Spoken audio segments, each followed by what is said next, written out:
7h, 10h sur Radio Courtoisie, suivez la ligne droite. Et ce matin, nous sommes avec Alexis Poulain. Bonjour Alexis Poulain.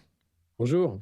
Alors, nos auditeurs vous le savent, mais vous êtes journaliste sur Sud Radio, cofondateur du site Le Monde Moderne. Et je voulais revenir évidemment avec vous sur les manifestations des agriculteurs, les agriculteurs en colère. Alors, pendant un bon moment, les médias n'en ont pas trop parlé. Et puis là, ça commence à prendre une telle ampleur qu'évidemment, ils se sont sentis obligés de s'exprimer.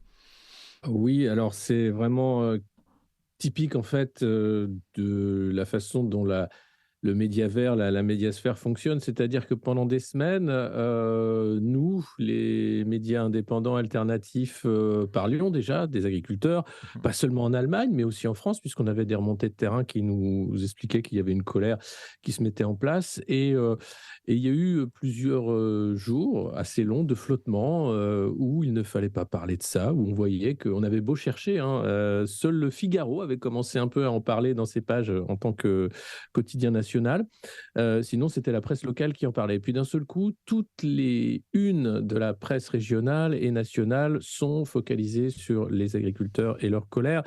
Et ça s'appelle le panurgisme, c'est-à-dire que tout le monde suit à partir du moment où ça devient l'info numéro un. Mais c'est aussi parce que cette fois-ci, on ne peut pas éviter d'en parler parce que les blocages se sont agrandis, parce qu'ils se sont aussi étendus sur tout le territoire, et puis parce qu'il y a eu le drame de bien sûr, la mort d'Alexandra Sonac, cette agricultrice tuée avec sa fille de 12 ans, alors qu'elle était sur un barrage. Et là, évidemment, on ne peut pas faire comme si ça n'existait pas, même si dans le monde merveilleux du macronistan, on voit bien que les ministres sont plutôt dans un autre pays que la France, puisque systématiquement, tout va bien. Et ils ne veulent pas voir les contestations sociales. Et puis, c'est à noter, dans cette crise grave, Emmanuel Macron a disparu. Il est à l'étranger. Il est en Allemagne pour faire un grand discours d'hommage à Wolfgang Schäuble, l'ancien ministre des Finances allemand, qui était un des pires pour la dette grecque. Ensuite, il s'envole pour l'Inde et la Suède et il n'a pas eu une prise de parole, un mot sur Twitter pour la mort de cette agricultrice. Mais sinon, il est aux abonnés absents. Systématiquement, dans les grandes crises, Emmanuel Macron prend la fuite. Et je pense que c'est un peu le bizutage de Gabriel Attal pour voir s'il peut se dépatouiller de cette situation. Alors, on voit bien que c'est un vrai grave problème pour cet exécutif qui ne vit que par des plans de communication, que par des éléments de langage. La séquence devait être nomination, nouveau gouvernement, puis discours de politique générale le 30 janvier pour Gabriel Attal. Tout ça sans heurts, en marchant sur l'eau, sauf que arrive la colère des agriculteurs. De manière assez cynique, Gabriel Attal préfère rester en son palais à Matignon pour recevoir les différents syndicats agricoles en disant que la colère doit s'exprimer, puis qu'ensuite il donnera des gages. Je ne doute pas que le gouvernement va rapidement répondre aux agriculteurs parce qu'ils savent que s'ils ne font rien, s'ils entourloupent ce qu'ils font la plupart du temps, ce mouvement va s'étendre. Les routiers, bien sûr, mais les pêcheurs, mais aussi toutes les PME, TPE, les petites entreprises qui n'arrivent plus à survivre avec ce prix de l'électricité qui fait que les faillites s'accumulent.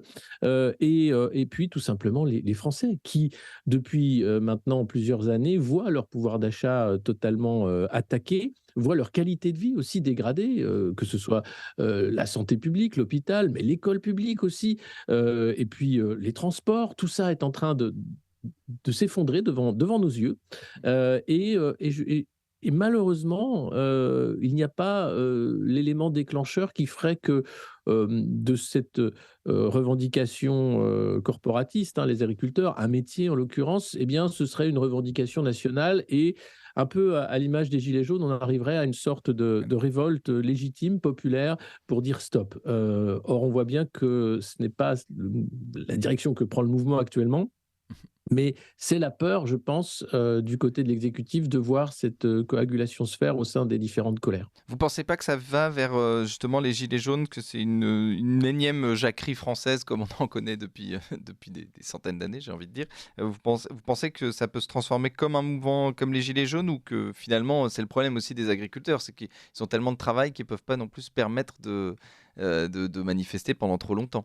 Bien sûr, quelle que soit la crise politique, l'exécutif et ceux qui vivent dans la soie et les palais de la République jouent le temps.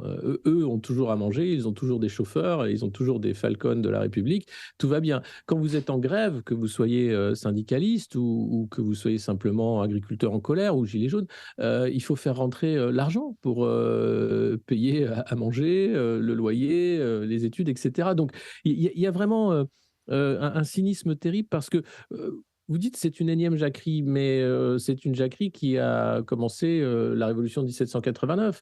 À un moment, l'ordre établi ne peut pas tenir uniquement sur le mensonge, la manipulation, la censure et la répression. Il y a quelque chose là qui est de l'ordre quand même de l'inédit. Depuis qu'Emmanuel Macron est élu, on n'a quasiment aucun mois sans contestation Mhm, mhm. et sans heurts. Enfin, il y a vraiment un truc qui ne va pas. C'est-à-dire que c'est un rejet du corps social, en fait, de cet exécutif.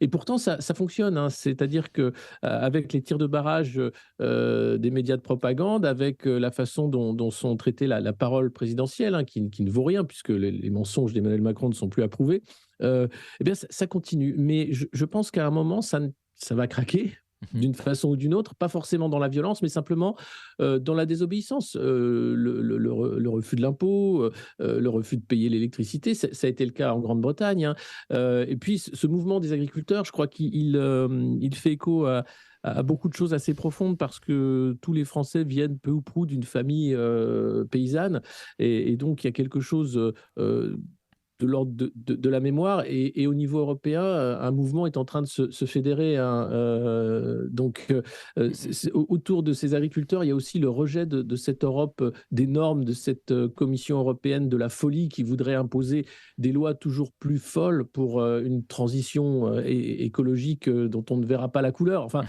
c'est quelque chose de terrible qui se joue et c'est quelque chose qui doit être vu non pas sur le court terme, sur ce que pourraient avoir les agriculteurs en termes d'allègement des normes et de continuation des aides. Mais sur le long terme, on est passé de 2 millions à 490 000 exploitations agricoles en 60 ans.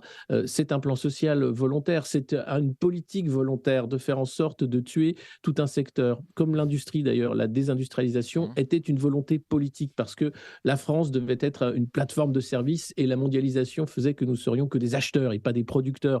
Aujourd'hui, on voit la limite de tout ça Voilà. et surtout le danger de tout ça. Et je pense qu'il faut bien avoir une suite au-delà de ce que pourraient être les réponses rapides pour éviter une crise profonde de l'exécutif. Voilà, finalement, une véritable souveraineté alimentaire. On rappelle Oui, aussi, on impose des normes absolument absurdes à nos agriculteurs tout en important des produits issus de Nouvelle-Zélande. Voilà, c'est ça l'Union absolument. européenne. Merci Alexis Poulain. Je rappelle que vous Merci. êtes journaliste sur Sud Radio, cofondateur du site Le Monde Moderne. On vous retrouve la semaine prochaine pour une nouvelle chronique. Merci à vous.